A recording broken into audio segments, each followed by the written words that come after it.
It is 5:02, and I would like to call this committee of the whole meeting to order and ask that the clerk please call the roll and remind folks that if participating virtually, which we all are, please make sure to state your name and location. Councilmember Spatafor. Present from Lansing, Michigan. Councilmember Hussein. Present, participating remotely from Lansing, Michigan. Councilmember Wood. Present here remotely from Lansing, Michigan. Councilmember Spitzley. I'm present, participating remotely from Pensacola, Florida. Councilmember Garza. Jeremy Garza, participating remotely from Lansing, Michigan. Councilmember Dunbar. Present, participating remotely from Port Austin, Michigan. Councilmember Betts. This is Brandon Betts. I'm participating remotely from Lansing, Michigan. And Councilmember Jackson. Present, participating remotely from the Lansing, Michigan. 8 members present. You have a quorum of council. Thank you, Sherry. Before we move on to public comment, I just want to say, it looks like Councilmember Betts, looks like you got a new office there at home. Yep, I moved in over the weekend. I'm now a homeowner. Very good. Congratulations. First item of business is our October 26, 2022 minutes. And if I could please have a motion, Mr. Vice President. Sure, I would move the October 26th, 2020 meeting minutes as presented. The motion has been made. Are there any comments on the minutes? Seeing none, if Sherry, would you please call the roll? Councilmember Hussein. Yes. Councilmember Wood. Yes. Councilmember Spitzley. Yes. Councilmember Garza. Yes. Councilmember Dunbar. Yes. Councilmember Betts. Yes. Councilmember Jackson. Yes. Councilmember Spatafor. Yes. Motion carries 8-0. Thank you very much. Next item on our agenda is, public comment on agenda items. Note that you have 3 minutes. I do see one hand up, but I think it's Mr. Kerrigan, who is a member being interviewed by this committee. So Bart, I'm going to open up your mic and just make sure you don't want to speak before I explain all the rules. There we go.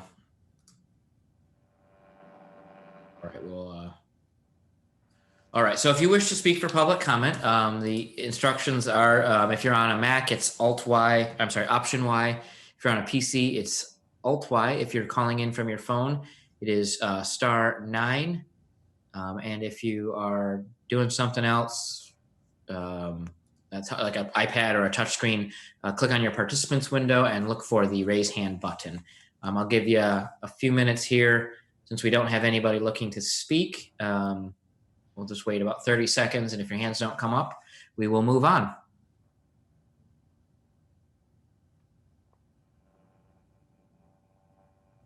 While we wait, I'm going to notice that Patricia has new glasses, and they look very nice. Okay, that closes the public comment period. Thank you all for attending this evening. It looks like most of the folks have something on the agenda. So our first item is a presentation from the Lansing Board of Water and Light Annual Audit for fiscal year ending June. But you know what? If you all don't mind, I'm gonna get our resolution appointing Mr. Kerrigan out so that our guest, who is not going to be at council this evening, can just move on from the meeting. Is there any objection to that? Okay, unless it's from Dick Peffley, in which case you'll just have to live with it. Sorry, Dick. So the first item that we're going to consider is a resolution appointing Bart Kerrigan as a Lansing citizen to the Employees Retirement System Board of Trustees with a term to expire June 30th, 2024. And I will ask that Mr. Kerrigan be brought into the meeting. Bart, if you want to unmute your microphone, and if you want to turn on your video, you may. We will do the interview at this point. There you are. All set? Thank you. All set, yes. Thank you, Mr. Kerrigan. So what we typically do in these is just give us a quick rundown of why it is you'd like to serve on the retirement board. Maybe talk a little bit about your history here in the city of Lansing, and then we'll pepper you with some questions. And then if you'd like to, then we'll take a vote on the resolution. So the floor is yours for as long or as little as you'd like it. within. Thank you, Mr. Chairman. Yes, I hope you can all hear me all right. Sorry, I'm not as used to Zoom as you might think. My name is Bart Kerrigan. I grew up in Syracuse, New York, and after graduating from Colgate University in 1971, I worked at Syracuse University. And in 1979, I moved to Michigan from Syracuse to get a master's in labor relations at Michigan State University. Dr. Dan Kruger was very helpful, and I was able to get a job with the Michigan Road Builders Association in Lansing. And then I worked with the Associated General Contractors for 33 years and recently retired, where I became a professional trustee and serving on pension plans such as this in the what they call the Taft-Hartley industry. Taft-Hartley set up multi-employer plans in the various industries where you have multi-employers.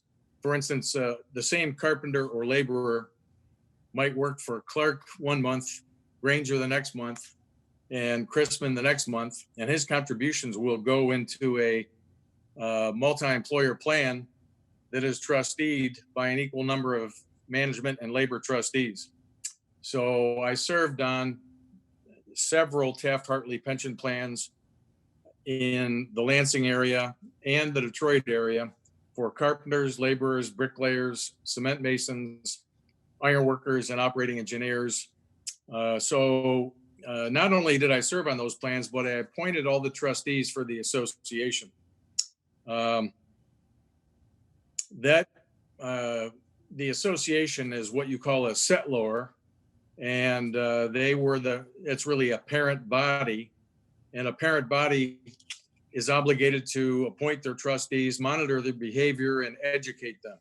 So not only did I serve as a trustee, but I educated multi-employer plan trustees, such as Chuck Clark served for years on the carpenters, people from Granger and Chrisman, people from all around the state. So I attended various sessions. That the pension plan that you guys are considering putting me on is a public plan, and the trustees get educated by a group called MAPERS, Michigan Association of Public Employee Retirement Systems. There's a similar one for multi-employer plans called the International Foundation of Employee Benefit Plans. And I attended a great many of the IFEBP seminars.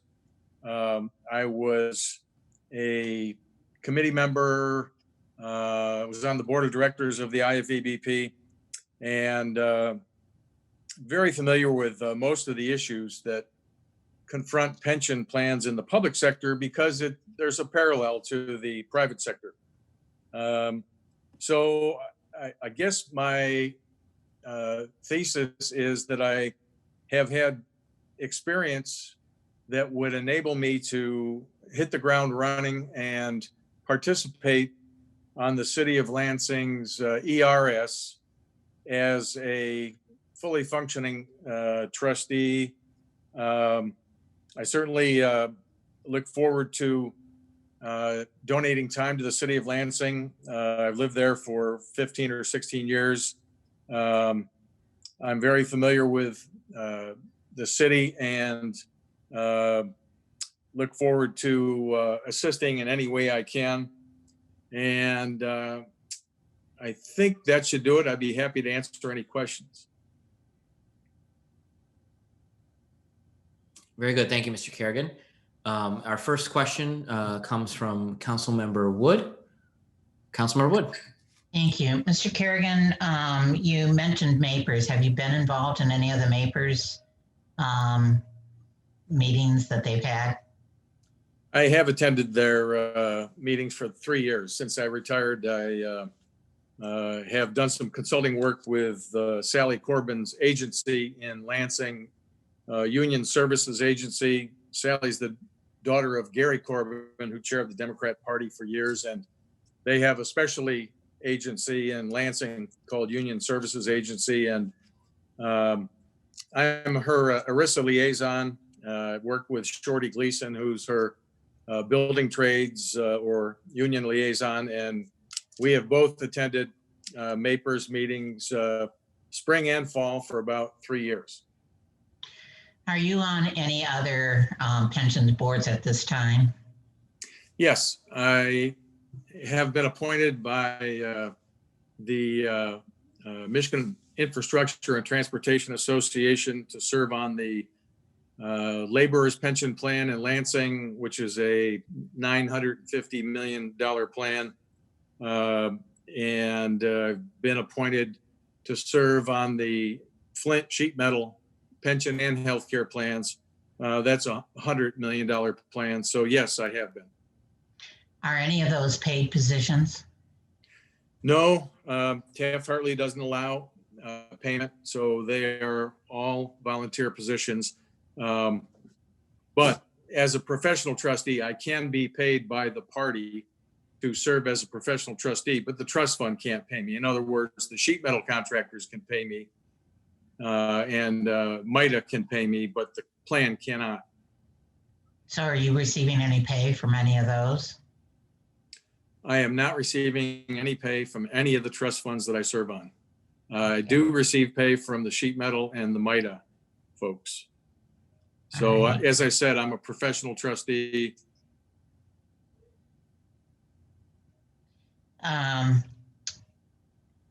In serving on the ERS retirement system, do you believe there's any conflict in any of the other boards that you currently serve on? Not at all. I think that the experience there augments my experience, and I don't see any conflicts. I don't see any. I'm primarily in the construction industry, and when construction laborers and sheet metal workers work for the city, they don't compete with city employees or anything like that. So no conflicts. Were you recruited, or did you see this position come up and decide to apply for it? I was aware of it. I worked with the mayor when he was on the planning committee for the legislature. I talked to Joe Abood and other people about the pension plan. So yes and no. I wouldn't say I had more than 2 conversations. So when I saw that there was, I looked up the ERS and the police and fire and inquired about it. Do you have any opinion on whether the system should be turned over to MERS or not? I do not at this time. I would have to study that. So are you indicating that that might be something that you would consider? Not at this time. This is the first I've heard of it. So I'm not declining and saying I wouldn't, but no, it was not an issue that I had considered prior to you just bringing it up. All right, thank you. Thank you, Councilmember Wood. Mr. Kerrigan, Councilmember Spitzley. I just want to clarify something I thought I heard, and maybe I heard it wrong. Are you a City of Lansing resident? Yes. Okay, that's all okay. Ward number 4. All right, thank you. Thank you. Any other questions? All right, seeing none, I would ask for a motion on the resolution to appoint Mr. Kerrigan to the Employee Retirement System Board of Trustees. And by the way, we have a meeting at 8:30 tomorrow in case this does go through, just so you're aware. I spoke to the staff, and I'm ready. Thank you. All right, very good. No further questions. Sherry, would you please call the roll? President Spatafor. Oh, I'm sorry, Sherry, we need a motion. Mr. Vice President. I would move the appointment. Thank you, Mr. Vice President. Now, are there any further questions? I just am excited to hear about the financials at VWL. So if we could please have a roll call. Sherry? Yes. Councilmember Garza, Yes. Councilmember Wood, Yes. Councilmember Hussein, Yes. Councilmember Dunbar, Yes. Councilmember Betts, Yes. Councilmember Jackson, Yes. Councilmember Spitzley, Yes. Councilmember Spatafor. Yes. Motion carries 8-0. Thank you. And Mr. Kerrigan, I know that staff is prepared to have you participate tomorrow's meeting, but to be officially sworn in, you're going to have to arrange an appointment with the clerk's office to take the oath of office. So I know you'll be on the meeting tomorrow morning, but you still have to cross the T and dot the I on the swearing in. So just reach out to the clerk's office and they'll make those arrangements for you. Very fine. Thanks for joining us this evening. Thank you for putting me on the agenda ahead of the Board of Water and Light. I appreciate that courtesy. Of Thank you. course. Yep. Have a good evening. You too. All right. The next item now is our Board of Water and Light annual audit for fiscal year ending June 30, 2020. I do see Dick Peffley on, so I'm going to let Dick tee it up and then let us know who all he wants us to hear from this evening. I see Heather's here as well. So Dick and Heather, the floor is yours. And folks, I think it's probably once again best if you could hold your questions to the end, and then we'll have them go back to where they're in the audit presentation and then at the end of that presentation. So Dick, it's all yours. Thank you, council members. Spatafor. Also, I'll need Scott Taylor will be doing a presenting tonight. So if you could let him in, I would appreciate it. In fact, I'm basically just going to do a quick introduction here that, it's that time of year again when we submit our audited financial statements for review. Scott's got some bullets he's going to go over. And I know the presentation is in front of you, so he will do that. And then we will be happy to answer any questions after that. So as soon as we can, we'll let him take over. I know that they just let Scott in, so we'll give him a minute. There you go. There's Scott. And all panelists have a right to share their screen. So if either Scott or Heather had the presentation up on their screen and wanted to share that, they can. Very good. Good evening, council members. Can you hear me all right and see me all right? Okay. Scott, would you give him your title? I neglected to do that, please. Sure. I'm the manager of accounting and finance at the Lansing Board of Water and Light. I do not have a presentation to share for you. I was going to speak directly to the financial statements that were provided near the end of September. Our corporate secretary sent them over as a packet, all 4 sets of financial statements, plus some additional communications from our auditors. So just to start out, our fiscal year 2020 audit was completed in September by Baker Tilly. That's our auditing firm. As you're likely aware, we have 4 sets of audited financial statements. Our primary financial statement is often referred to as our enterprise fund financials. That's the one that contains the BWL operating activities. And then each of our 3 retirement plans also has a standalone financial statement. So we have our defined benefit plan, our post-employment benefit plan, which is often also referred to as our VEBA. It's essentially our healthcare retiree benefits. And then we have our defined contribution plan. All 4 financial statements did receive an unmodified opinion from Baker Tilly, which is their technical term essentially for a clean opinion. And that's considered the highest level of assurance regarding the accuracy of our financial statements. The auditors also reported that there were no material weaknesses in our internal controls that were identified. As far as performance, our net income for the year for the enterprise fund was $29.7 million. And as in prior years, this was sufficient to meet our ongoing bond coverage requirements. Our total operating revenues for fiscal year 20 increased about $8 million over the prior year, which was about a 2% increase. The primary driver of the increase was our rate change. BWL operating expenses also increased about 2% over the prior year. Our return on equity payment to the city increased about $2 million over the prior year also. During the final quarter of the fiscal year, which was March through June, we did see some fairly significant COVID impacts. Sales were down approximately 15 to 20% from our expectations during that time. And we also suspended shutoffs and our delayed payment charges.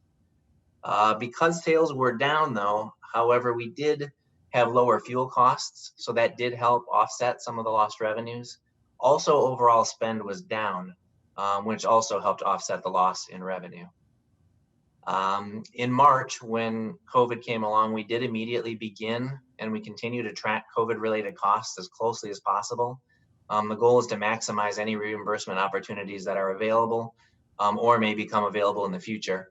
And we're working closely with the City of Lansing Finance Department on this as well. With respect to our retirement plans, they're still healthy. We did see a much lower investment return rate than expected as a result of COVID. But fortunately, our DB and VIVA plans did remain fully funded at the end of the fiscal year, and they still are now. I'm kind of brief, but just wanted to keep it high level for you. Happy to take any questions if there are any. Good. Thank you very much, Scott. I have a really quick question before I get out of council. You said you're working with, what was your revenue numbers down for the year? So for the year over year, we were actually up slightly, about 2%. That was driven primarily by our rate change. Okay. And I know tonight on council, we have a grant acceptance for the public safety and public health payroll reimbursement. Is that what you meant? You're working closely with the city on? With the CARES funding available for COVID, yes. Yes. Okay. Thank you. Councilmember Wood. Thank you, President Spatafor. Mr. Taylor, in looking over the report, first, how long have you had Baker Tilly for your audit term? 5 years. This is our 5th year of a 5-year agreement. So we started in 2016. And have you started to go out for an RFP to look at? The RFP is under development now. Yes, we plan to be releasing it in the coming months. Okay, thank you. What is the total indebtedness that the board has? I'm sure I can, if I were to search through it, I'd be able to find it, but could you give me the total indebtedness that the board has for bonds and everything that's outstanding right now? Sure. All included, it's approximately $692 million. And the reason I ask that is often we've heard, and especially as we're talking about our own OPED and that there's been some people that have talked about the sale of the Board of Water and Light, but those that indebtedness would have to be paid off. And so when we're looking at that, that's the number that would have to first be taken care of, correct? Yes, those obligations, yeah, they would follow the operations. All right, thank you. Next was, I saw in the report that your bad debt had increased as well from last year to this year. We know that part of that is because you have waived penalties and fees, and then you have people that just haven't been able to pay. Is that continuing to increase, or has that leveled off, or where are you with that at this point? We've seen some leveling of that. So initially, when we were no longer doing shutoffs, that takes away some of the incentive, and then the suspending delayed payment charges also.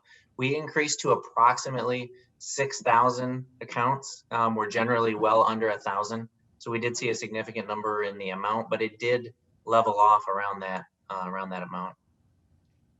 Has there been any analysis done from the board's perspective of those working from home and the impact that has on usage?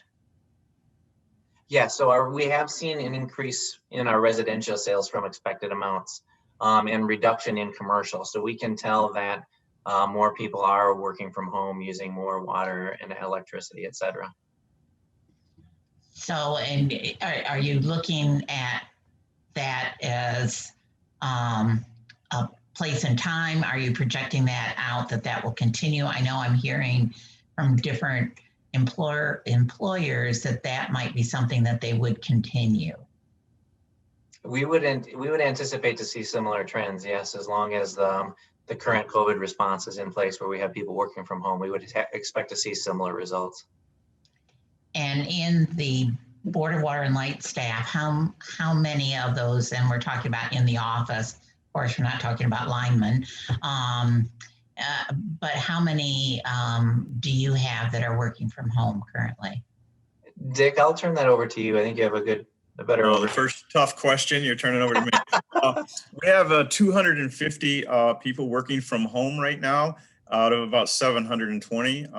Anybody that can work from home is working from home to stay in compliance with all the orders out there. So really the only people in are what we call the boots on the ground, line workers, water workers, the people in the field. So the office building that I'm in usually has about 180 people. There's like 5 of us there, and our HACO facility's got a handful where there's about 100 plus in there. So most of our employees are working from home.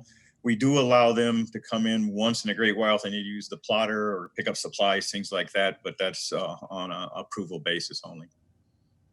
Of the ones working from home, do you know how many of them are Lansing residents? I can give you approximate if that's good enough. It's about Okay. 5%. Pardon? It's about 20 to 25%. Okay. Because I know there's a concern that those working from home, that might have an impact on the 0.5% that they're paying into city income tax. So that's why I'm asking that question. I understand. Okay, thank you. That answers my questions. Thank you, President Spatafor. Thank you, Councilmember Wood. I do not see other hands. Nope, I thought I had a question, but you already took care of it. So, any others? All right, Mr. Taylor, Mr. Paffley, thank you for your time. Ms. Sumner, thanks for being here as well. We will move on to the next items on the agenda. Thank you. Thank you. Item B under discussion and action is a resolution designating outside counsel, adding Sandra Brown and Thompson, Heinen, Warner, Norcross, and Judd. Before that, I will turn it over to the city attorney.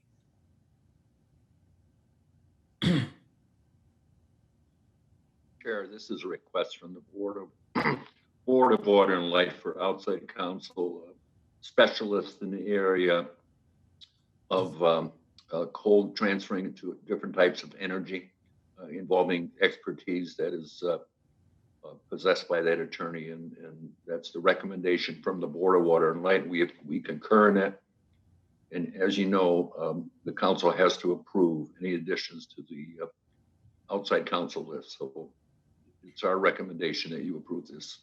Thank you. And before we do that, Heather Sumner, I want to apologize. Heather Sumner works for the city attorney, not the Board of Water and Light. I was thinking of Heather Shawa. So apologies, Heather. But I wanted to get that clear. So Mr. Vice President, if I could have a motion on the resolution, please. Sure. I would move the resolution for outside counsel, adding Sandra Brown and Thompson, Heinen, Warner, Norcross, and Judd. All right, the motion has been made. Is there any questions, Councilmember Wood? Thank you, President Spatafor.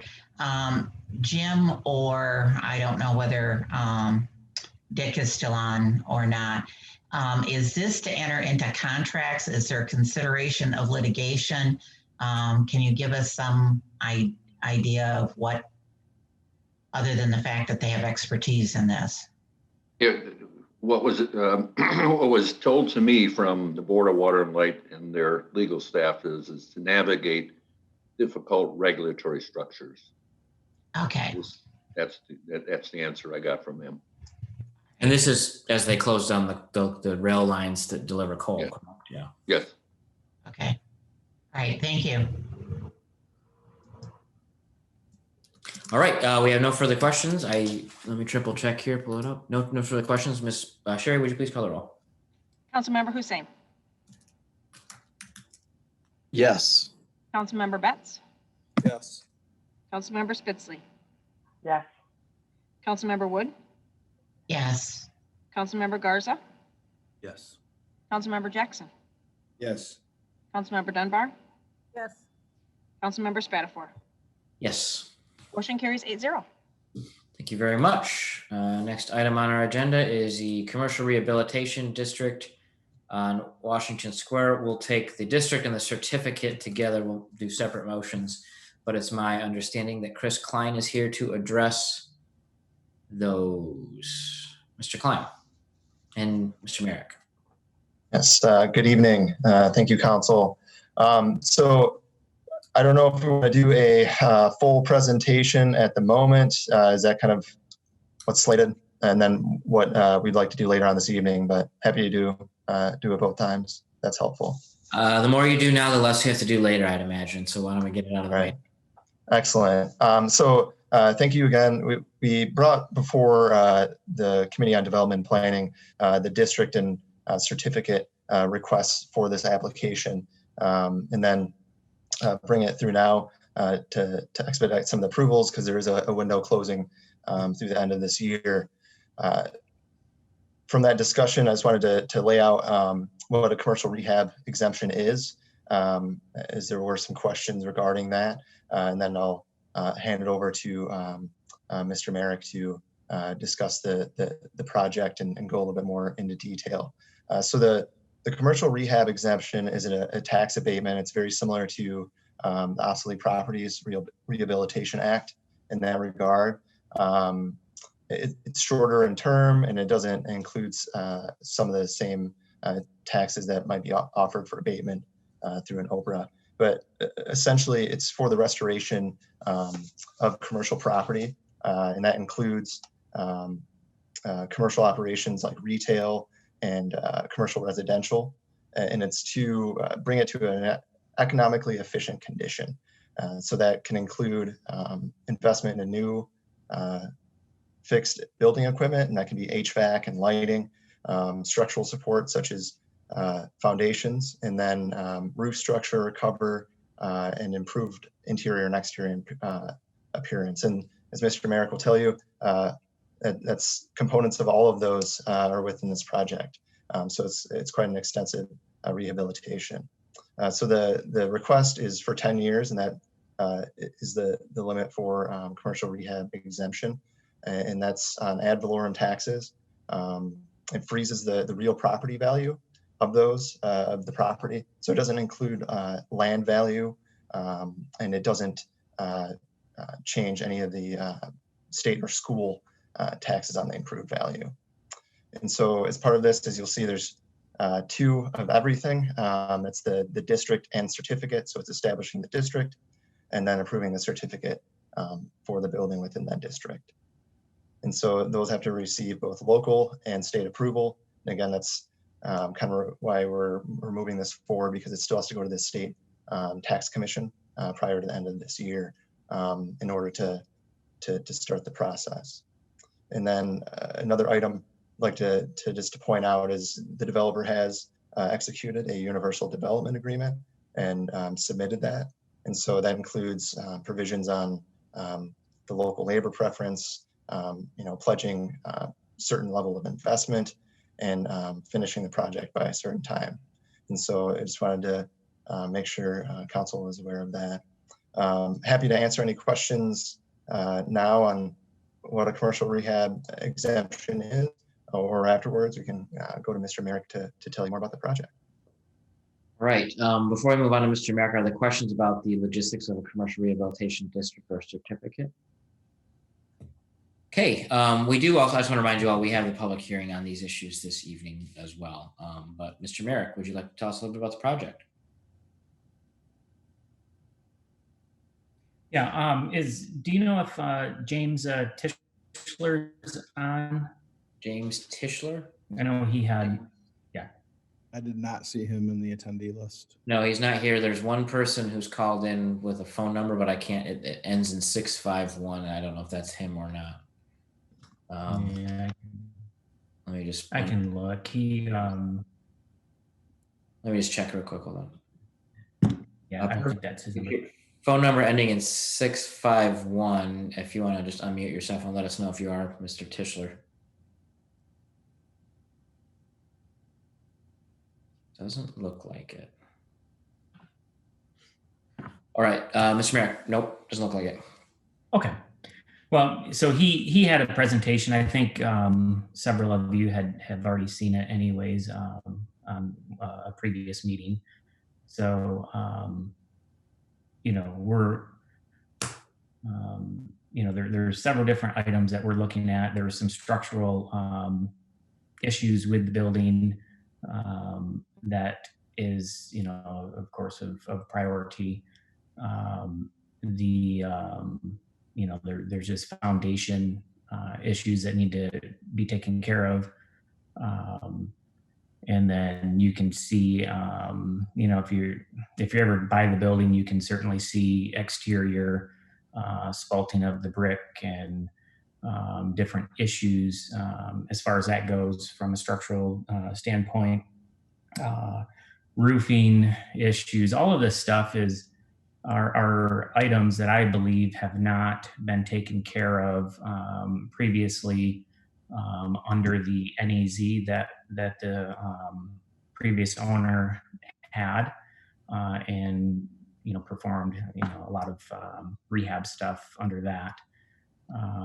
And so just looking at being able to get in and kind of finalize some of these items to maintain and get the building up to structurally sound, and energy efficiency is another item certainly on the list.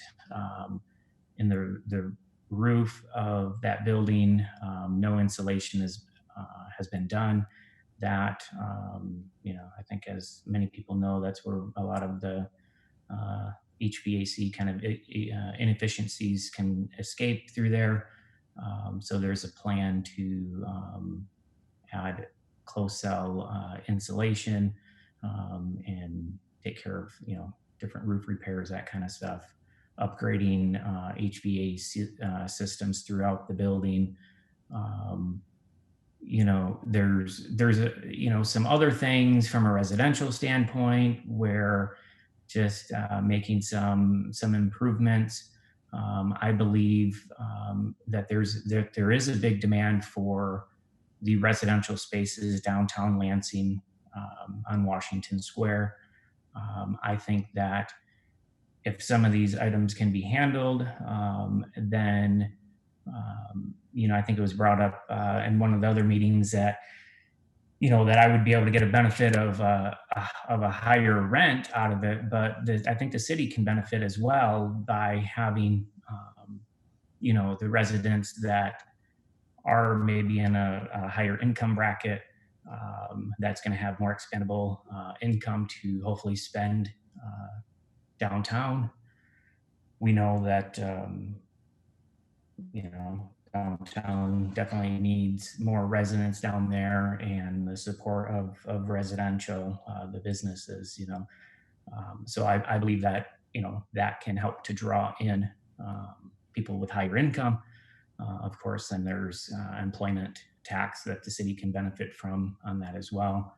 And then, from the commercial standpoint, the two commercial spaces that are vacant out front on Washington Square, I think improving the appearance of the building can definitely make those spaces more attractive. And of course, we know that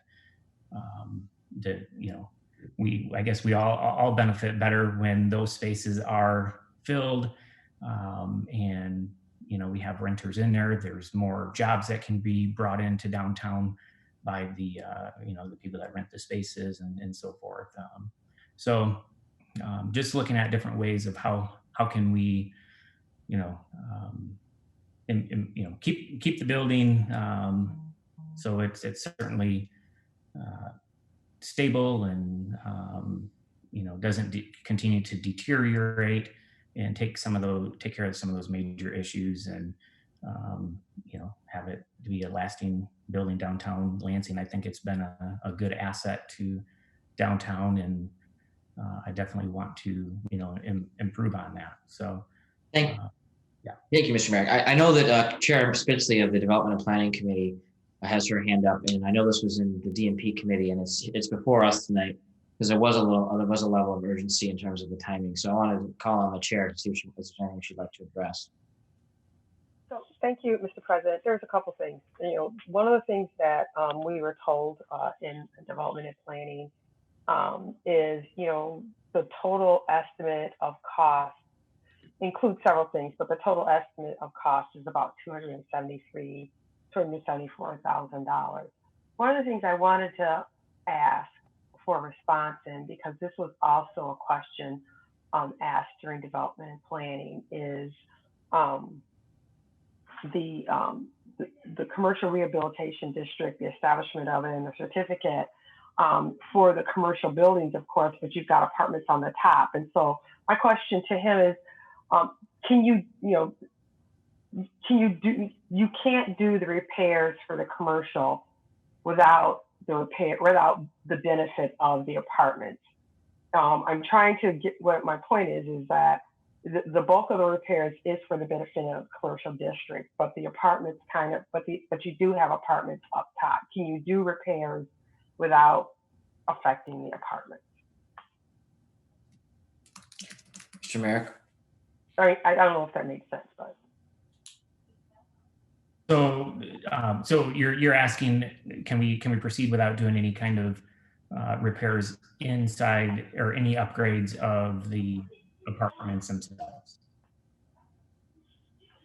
Yeah, I'm asking, can you separate the two, or is it, the benefit of the repairs for the commercial rehab, for the commercial buildings, does that, indirectly benefit the apartments, or can you separate them?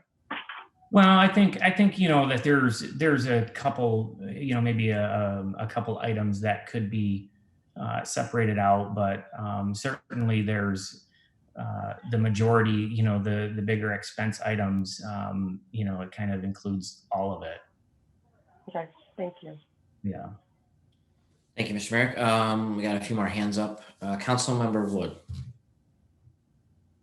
Thank you, President Spatafor. I'm not sure whether this question, there's several questions, whether Chris is better to answer these or Mr. Merrick. My first question is, Mr. Merrick, how long have you owned this building? Since March. Since March of this year. Correct. Have you put any, pardon? Yes, correct. Okay. Have you put any money into this building so far? I have, yes. You have? Yes. How much have you put into the building so far? I would say about 30,000. 30,000. Okay. Chris, can you tell us when the other incentive came off this parcel and what the tax capture is? So the neighborhood enterprise zone certificate was established in, I believe, 2007 and expired in tax year 2019. So it's been off at least a year. And then you're looking at the current tax capture? Yes.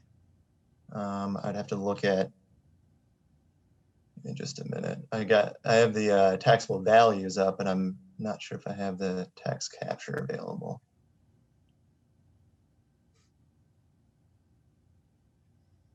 Yeah, I'd have to come back and look at that. Is there a specific question within the tax capture as far as like If you could get us that before tonight, before the public hearing, I would appreciate it. And then the taxable value right now, what is the taxable value of the property? The entire property is roughly 550,000 for the current value. And so like when you're saying tax capture, are you saying like the current taxes paid on the property? Yes, yes.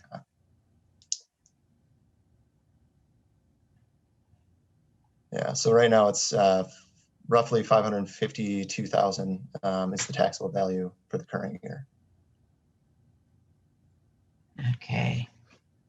And what is for the commercial district, what is the length of time to complete renovations? They are provided sometime within their application. The completion of the project is July 31st of 2021.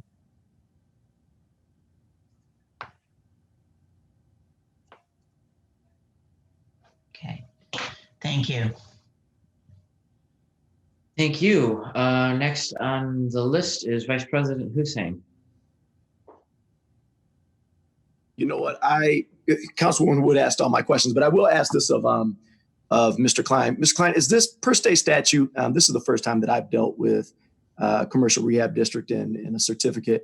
Is this a tool that we can use? I mean, is this a tool that can only be used in, as an example, principal shopping districts or downtowns? Or is this a tool that can actually be used outside of downtown areas, almost like an Oprah? So it can be used in other areas. The size of the district, though, it will depend. I believe this is the first one that I've participated in. I think it's the first one for the city. But yeah, there are different requirements for the size of the district if it is outside of a downtown.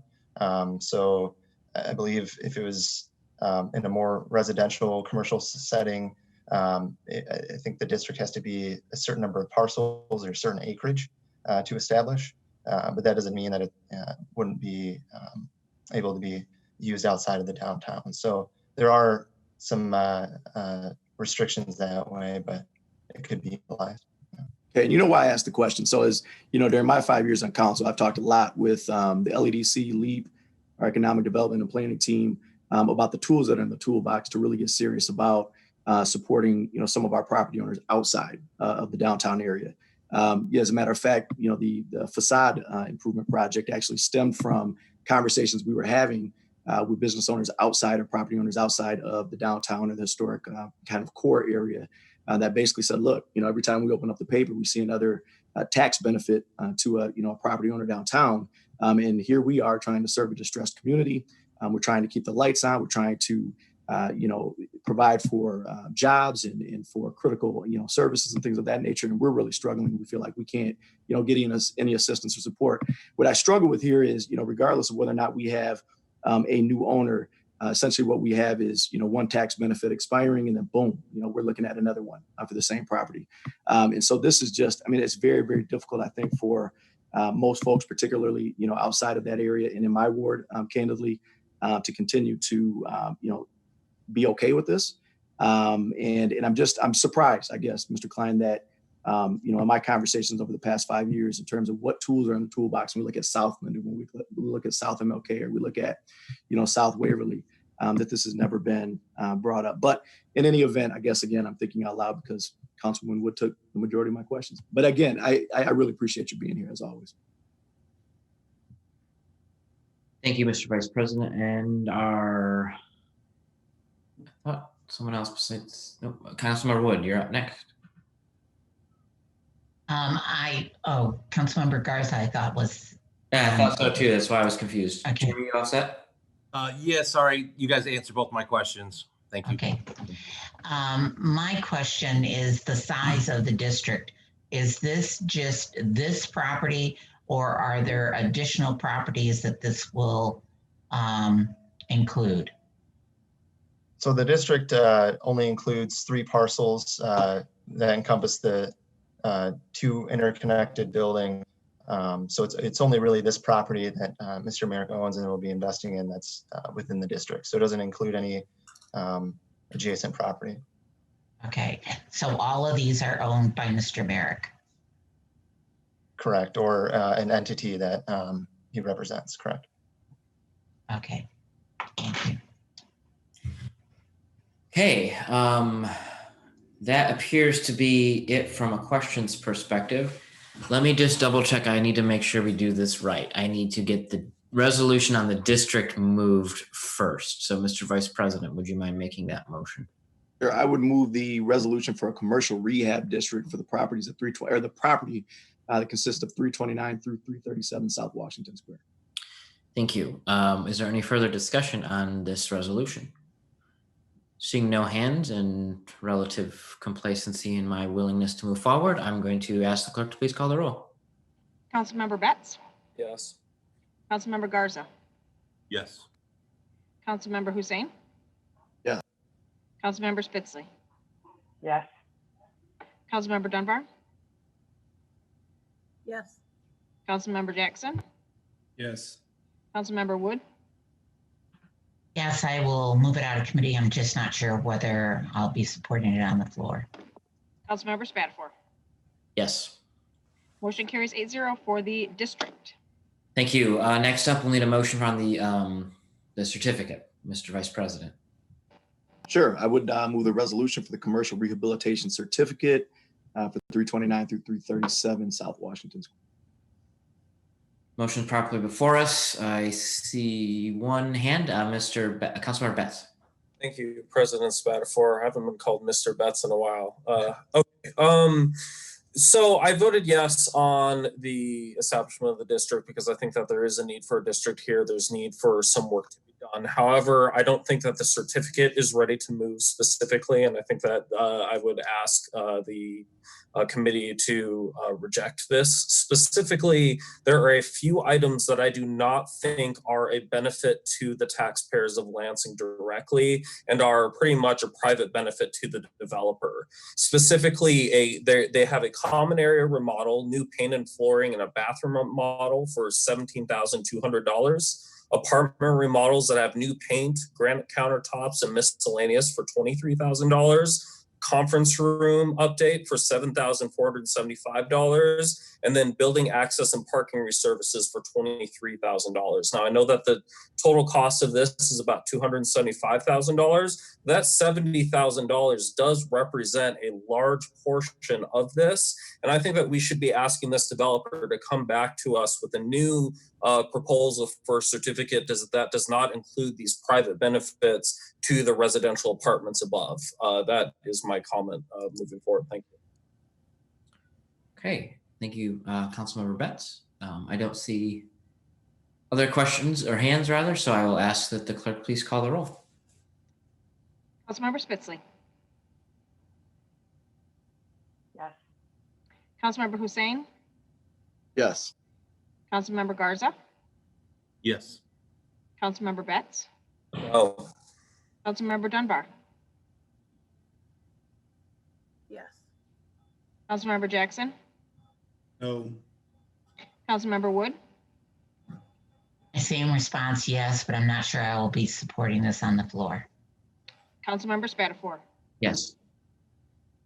Motion carries 6-2.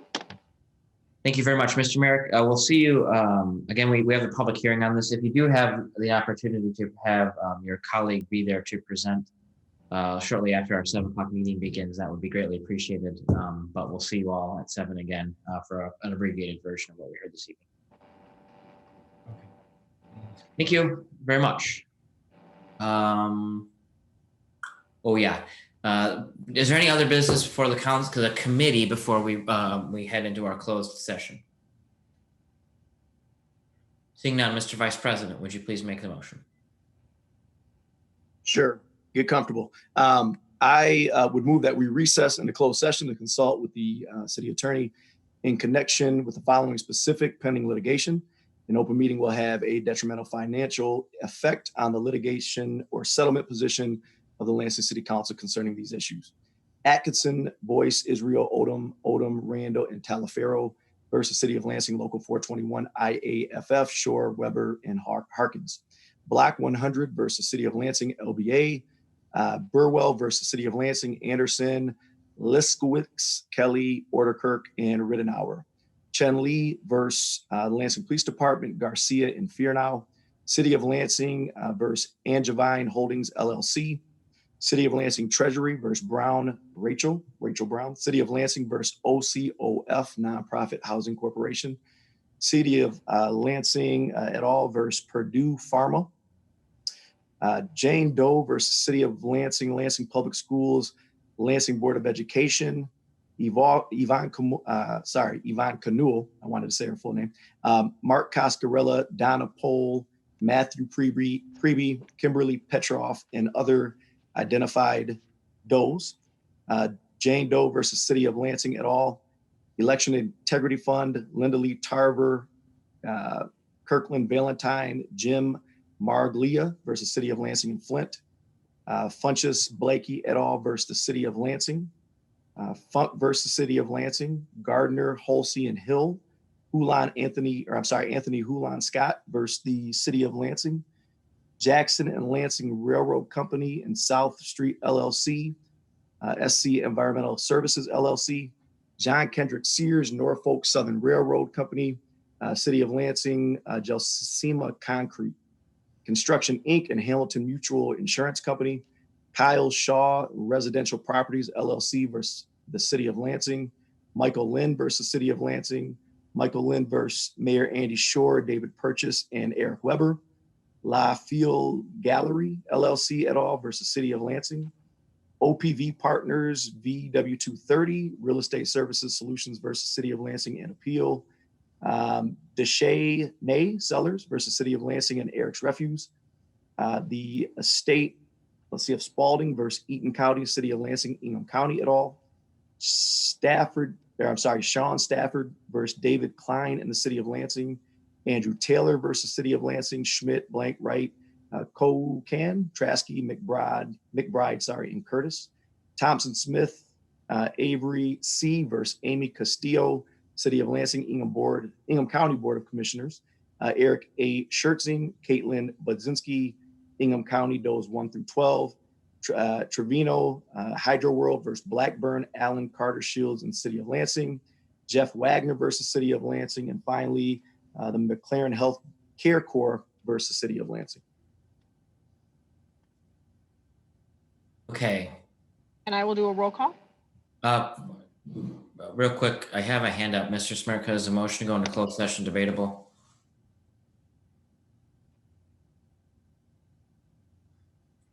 I'll allow it. Mr. Jackson. Yes, it is. Okay, I thought so, but I want to triple check. Mr. Jackson, Councilmember Jackson. Thank you. I'll just probably vote no, only because it sounds like you listed just about, I mean, I don't know what's open, but it sounds like almost every open case. And unless, and I hope we don't talk about every open case, there's no reason to list it. And two, if we do, I mean, hopefully it's just for something that's like really pertinent, because I can't imagine that, I don't know, it had to be like 30 plus cases, all have something that needs our closed meeting. Thank you. I can address that too, Mr. Jackson. There are some hands up, Councilmember Spitzley, I'll get to you in just a moment. As you recall, back in the olden days before COVID, we would do a almost quarterly update on pending litigation before the City Council. We have not done that in a while, as was pointed out a couple of weeks ago. So we took this opportunity to take care of that issue as well. So no, there's not necessarily something pressing on every case that was listed, but because the city attorney will be covering open litigation, and I guess I can talk about this because we're not in their closed session yet, but any of the open litigation, Councilmember Hussein is required by the Open Meetings Act to list any cases that we will discuss. So just by mentioning and saying there's no update here, that case has to be listed on the list of legal cases that will be discussed in closed session this evening. Does that help clarify your question? It does, but it'll be, if there is no update, it'll be more reason not to list it. Yes, but he'll probably say something like case X, there's nothing new to report. It's still sitting in this court. And then that we'd have to disclose to the public that we'd be discussing that case. Sorry, I meant not actually even mention it to us in closed session. Okay. Thank you. All set, Councilmember Jackson? Thank you very much. Councilmember Spitzley. Thank you, Mr. President. I was going to say the same thing about why we do this, but I do have a question.